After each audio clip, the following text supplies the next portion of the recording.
और सच में जितने भी दुनिया में सफल लोग हैं ना, वो पैसे की बात पहले नहीं करते, वो वक्त की ही बात करते हैं। मुझे लगता है कि हमारे पैदा होने के साथ ही जो हमारी लाइफ में सबसे तेजी से घट रहा होता है, कम हो रहा होता है, वो होता है वक्त, और हम उसे बर्बाद बहुत करते हैं। अमीर बनने वालों को तब तक वो अमीर नहीं बन पाते जब तक उनको अपने 1 मिनट की वैल्यू रुपए में ना पता चल जाए।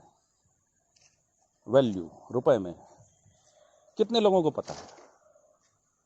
मैं एक ऐसा वक्ता हूँ जिसने कभी पावर पॉइंट प्रेजेंटेशन नहीं तैयार किया अपने हाथ से कभी भी, तो मैं बस बोलता हूँ, और अगर आप लिख सकते हैं तो लिखिए। आज मैं कुछ बोलने जा रहा हूँ वक्त पे, अगर लिख सकते हैं तो बहुत ही अच्छी बात होगी, और इसी से आपके 1 मिनट की वैल्यू निकल के आएगी। मैं सिर्फ एक फार्मूला दूंगा, निकालेंगे आप।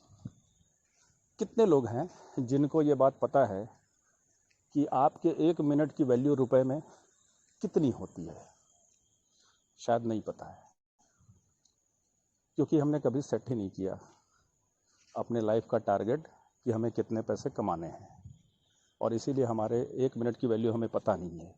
और पता नहीं है शायद इसीलिए हम वक्त को बर्बाद ज़्यादा करते हैं।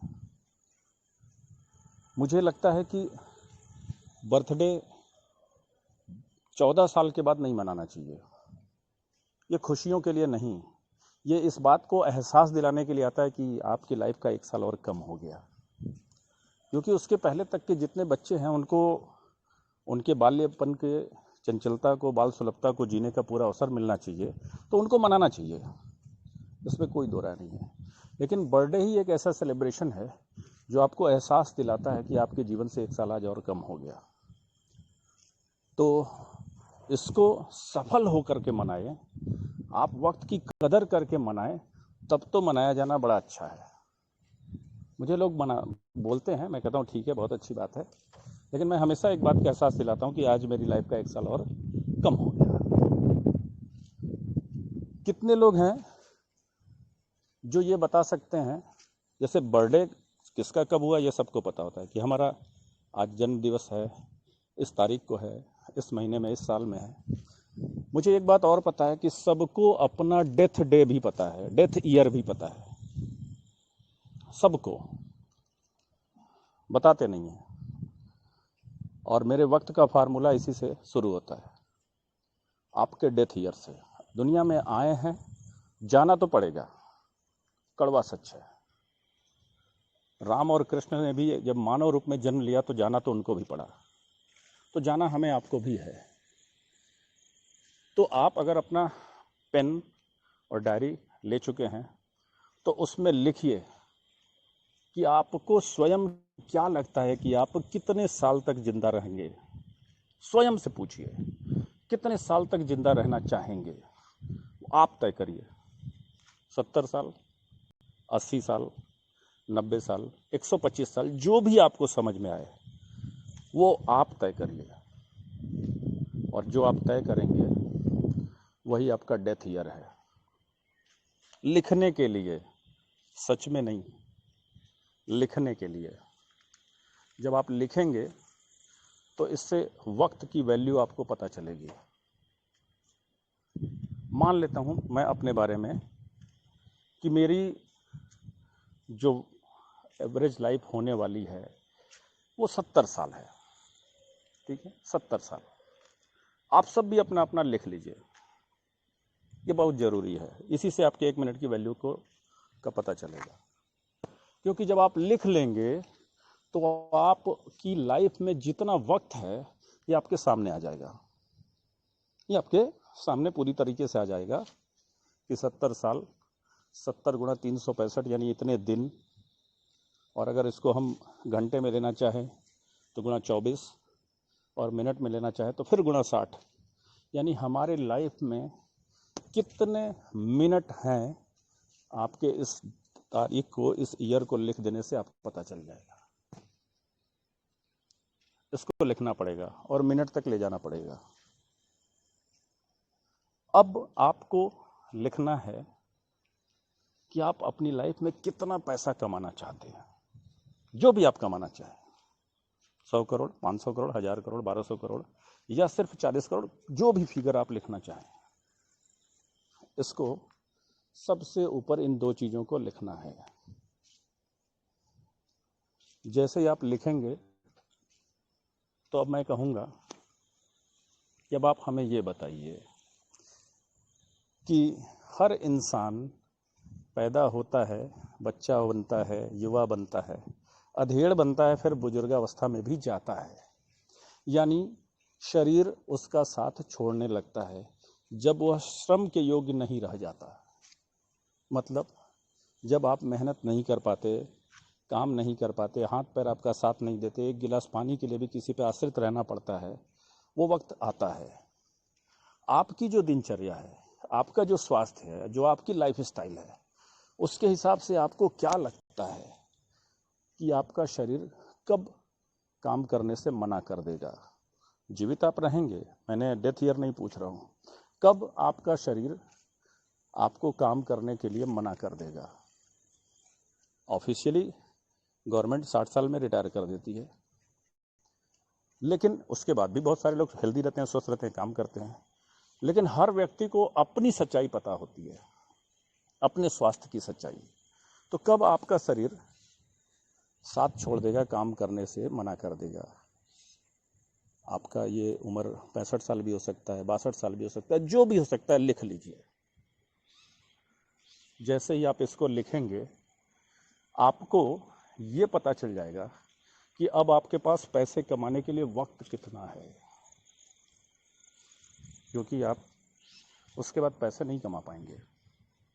आप सवा सौ साल भी अपनी लाइफ लिखे हैं ना, और अगर आज की जो दिनचर्या लाइफ स्टाइल है, 40 पार होते ही लोगों के घुटने में दर्द हो जाता है, बीपी शुगर जैसी प्रॉब्लम आ जाती है। 60 साल गवर्नमेंट कहती है, उसके पहले ही बहुत सारे लोग फिजिकली रिटायर हो जाते हैं, किसी तरह अपना जीवन सर्विस में अगर हैं तो वो रिटायरमेंट तक पहुंचते हैं। यह हालत होगी अपने इंडिया की लाइफ स्टाइल डिजीज की वजह से। तो आप चाहे जितना ईयर लिखे हों, आपका शरीर साथ छोड़ने वाला है 60 से 65 साल के बीच में ही छोड़ने वाला है। और बाकी जितना बढ़ा के लिखा है, वो जीवन कैसे गुजरेगा, वो तभी गुजरेगा जब आपके पास पैसे होंगे। और कब शरीर साथ छोड़ेगा, उसके पहले। तो अगर आपने ये लिख लिया है तो अब आपको पता चल चुका होगा, क्योंकि आपको अपनी करंट एज पता है, और जो शरीर साथ छोड़ देगा, वो जो वक्त है, उसको भी टैली करके प्लस माइनस करके निकाल लीजिए और लिख लीजिए। ये बहुत ज़रूरी है। जैसे ही आप इसको लिखेंगे, आपको अब क्या लिखना है, कौन कौन सी चीज़ें हैं जो आपके लाइफ में आएंगी थ्रेट बनकर और आपका वक्त चुरा करके ले जाएंगी। किसी की डेथ हो गई, आपको पता चला, बहुत क्लोज है, अजीज है, नियर एंड डियर है, जाना तो पड़ेगा। तो आपने कुछ वक्त वहां दिया, आपके जितने भी परिचित के लिस्ट में हैं, ये आपको जानना बड़ा मुश्किल है कि ऊपर वाला कब किसको बुला लेगा, लेकिन जब भी ऐसी घटना होगी तो जाना तो पड़ेगा। तो अपने पिछले लाइफ को देख लीजिए और एवरेज निकाल लीजिए कि एक साल में ऐसी कितनी घटनाएं होती है जो आपकी लाइफ में घटती हैं और आपसे ये वक्त चुरा के ले जाती हैं।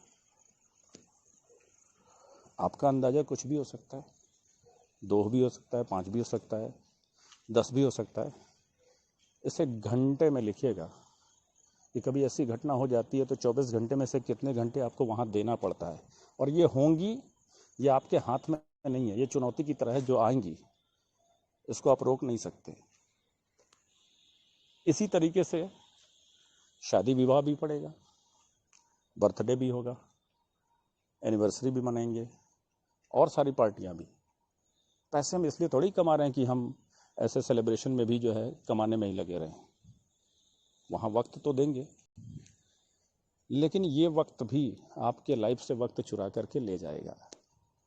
तो एक साल में ऐसी कितनी पार्टियां आप अटेंड करते हैं, कितना वक्त इसे देते हैं, नोट कर लीजिएगा। ये आपका वक्त ले जाएंगे। फिर ऐसा भी होता होगा कि एक साल में न जाने कितनी बार आपके घर के लोगों की तबीयत खराब होती होगी, खुद आपकी भी खराब होती होगी, कुछ यार दोस्त मित्रों की खराब होगी, हॉस्पिटलाइज हो गए तो वहाँ भी समय देना पड़ता है। ये सब थ्रेट्स हैं, आएंगे और आपका वक्त चुरा करके ले जाएंगे। ऐसे तमाम चीज़ें हैं। जैसे हर व्यक्ति चाहता है कि हम सप्ताह के 7 दिन में एक दिन तो साप्ताहिक अवकाश अवश्य लें, यानी वीकेंड। कहीं शनिवार रविवार दोनों एंजॉय करते हैं, कहीं रविवार। लेकिन आपको अपने टारगेट को याद रखते हुए ये ध्यान रखना है कि आप ये लेंगे कि नहीं। अगर आप इसे ले रहे हैं तो साल में 52 दिन आपको माइनस करना पड़ेगा। इसलिए थोड़ी काम कर रहे हैं कि उन 52 दिन में भी काम करना पड़े। अपने घर परिवार को कब समय देंगे, उनको दुनिया कब घुमाएंगे, ये भी तो आपके माइंड में होगा। तो जाहिर सी बात है कि आप कितने दिन छुट्टी लेने वाले हैं इस वीकेंड की तरह, इसको भी आप लिख लीजिएगा। फिर ऐसा भी होगा कि आपके एक साल में होली, दीपावली, दशहरा, ईद, बकरीद और न जाने कितने फेस्टिवल आएंगे, जिसको आप सेलिब्रेट तो जरूर करना चाहेंगे घर परिवार के साथ, लेकिन ये भी आपका वक्त ले जाएंगे। एक साल में इन सारी घटनाएं कितना वक्त ले जा रही हैं, और आपने जो वक्त लिखा है, जैसे मैं लिख लूं कि 60 साल के बाद मेरा शरीर साथ नहीं देगा, और मैं मान लेता हूं कि मैं इस समय 45 साल का हूं, तो मेरे पास 15 साल का वक्त है। और एक साल में अगर 52 दिन सिर्फ वीकेंड के ले गए, 52 इतवार रविवार, तो 15 गुणा 52, क्लियर कट है, इतने दिन तो हमारे जाएंगे वीकेंड पे। तो इसको माइनस कर लेना है, क्योंकि आप इसमें पैसे नहीं कमाते हैं। तो ऐसी हर तरह की घटना आपको मैं बता दूं, एक 5 साल की उम्र का बच्चा जब खाना खाना शुरू करता है अच्छे से, और 60 साल की उम्र तक में जो सिर्फ खाना खाने में वक्त बिताता है, उसका टाइमिंग है 5 साल। आपके 55 साल में जो भोजन करने में वक्त बीतता है, इसका कैलकुलेशन अगर करेंगे, टोटल करेंगे, तो ये एवरेज 5 साल आता है। एक सर्वे रिपोर्ट पे मैंने पढ़ा था। अब इसी से आप अंदाज़ा लगा लीजिए कि कभी आप चौराहे पे ट्रैफिक पे रेड लाइट सिग्नल में फंसते हैं, ये भी आपका वक्त ले जाता है। कभी कभी कहीं जाम में फंसते हैं। ऐसे बहुत सारी घटनाएं होती है। आप किसी पे कॉल से बात कर रहे थे, अचानक उसने होल्ड करा दिया, आपकी प्लानिंग का हिस्सा नहीं है, बात जरूरी है, लेकिन होल्ड करा दिया। ऐसे बहुत सारे वक्त आएंगे जो थ्रेट के रूप में आएंगे और ले जाएंगे, और जो सबको टोटल करके अपने एक्टिव टाइम में इसको माइनस करेंगे, तो दरअसल अब जो वक्त आपके पास बचेगा, यही वक्त आपके पास पैसे कमाने के लिए बचेगा, यही वक्त। और आपने टारगेट क्या रखा है, कितना पैसा कमाना है? मान लेते हैं 100 करोड़, या मान लेते हैं 10 करोड़। 10 करोड़ भी कमाने का सोच रखा है, तो ये बचे हुए समय को मिनट में लीजिए और उस टाइम से डिवाइड कर दीजिए, आपको अपने 1 मिनट की वैल्यू पता चल जाएगी। अगर इस 1 मिनट की वैल्यू मैं बहुत सिंपल, बहुत छोटा सा कर देता हूं, सिर्फ 1 रुपए भी है, हालांकि ये 40 से 45 रुपए से कम नहीं आना है, उससे ज़्यादा ही जाना है, लेकिन अगर 1 रुपए भी है और आपने अपना 5 मिनट किसी ऐसे काम में बिताया जिसमें 5 रुपए आपके पास कमाई के रूप में नहीं आए, तो दरअसल ये टाइम आपने वेस्ट किया। अगर ऐसा कोई भी वक्त फालतू में व्हाट्सएप पे बिता रहे हैं, फेसबुक पे बिता रहे हैं, या कहीं भी बिता रहे हैं, तो ये आप अपनी लाइफ का वो वक्त खर्च कर रहे हैं जो पूरी दुनिया की दौलत आपकी लाइफ में ला के डाल दी जाए तो 1 सेकंड भी लौट कर नहीं आने वाला, लेकिन आप उसे वेस्ट कर रहे हैं। अमीरों ने सिर्फ वक्त में इन्वेस्ट किया है, इसीलिए वो अमीर हैं, और हमने सेल्फी लेने में वक्त वेस्ट किया है, बहुत बार बहुत सारी चीज़ों में किया है। सब अपने अपने लाइफ में झांक के देख लें कहाँ कहाँ वो वक्त को वेस्ट करते हैं। तो वक्त को बचाना बहुत ज़रूरी है। आपके 1 मिनट का जो वैल्यू आया, ये आपने तय किया, मैंने नहीं। मैंने तो सिर्फ फार्मूला दिया है। आपने 10 करोड़ सोचा है तो उसके हिसाब से उसका वैल्यू आएगी, आपने 100 करोड़ सोचा है तो उसके हिसाब से उसकी वैल्यू आएगी। अगर कोई ऐसा काम आपके पास नहीं है, वक्त तो रुकता नहीं आपके लिए, वो तो बीतेगा। अगर कोई ऐसा काम आपके पास नहीं है जिसमें 2 रुपए की कमाई हो सके, तो बेहतर होगा आप अपने अपनों के बीच में समय बिताइए, माता पिता के बीच में बिताइए, उन्हें अच्छा लगेगा। और अगर आपके लाइफ में ये भी नहीं है तो कुछ पढ़ने में, कुछ नया नॉलेज लेने में बिताइए, आपको अच्छा लगेगा। वक्त का फार्मूला बहुतों ने आपको बताया होगा, लेकिन मुझे लगता है कि मैंने जो बताया है ये एक छोटे से छोटे व्यक्ति को भी, कम पढ़े लिखे व्यक्ति को भी समझ में आ जाएगी। तो वक्त बहुत ज़रूरी चीज़ है। पैसा आप कमाने के लिए काम करेंगे तो नहीं आएगा, वक्त को वेस्ट करने से रोकेंगे और इसमें इन्वेस्ट करेंगे तो आप बहुत बड़े अमीर बनने वाले हैं।